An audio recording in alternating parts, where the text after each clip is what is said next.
Hearing no objection, the chair approves the motion. The fourth impeachment complaint is declared sufficient in grounds. Sufficient in grounds na ang dalawang complaints laban kay VP Sara Duterte. What's next? Ayon sa House Rules ng proseso ng impeachment proceedings, may 5 steps na kailangan.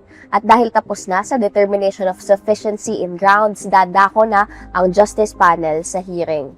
In line with that, I wish to add that the evidence and witnesses which will be presented by both parties during the hearing proper will be part of our consideration in the determination of probable cause in our Step 5.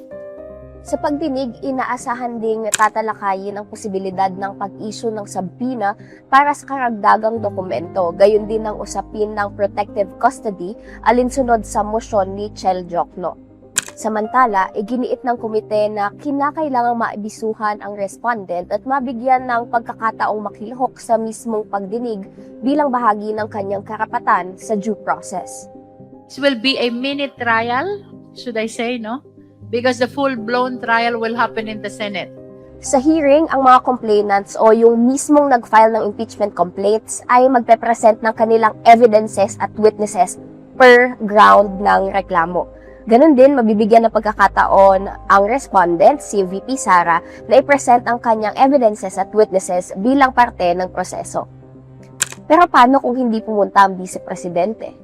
There will be a portion in the presentation of evidence that is reserved for the respondent, for the vice president, for them to present their evidence. So that will be secured in each and every stage of the proceeding, whether or not she will avail of it. Ang hearing ay gaganapin sa March 25, 10 a.m. Abangan yan dito lamang sa Inquirer.net.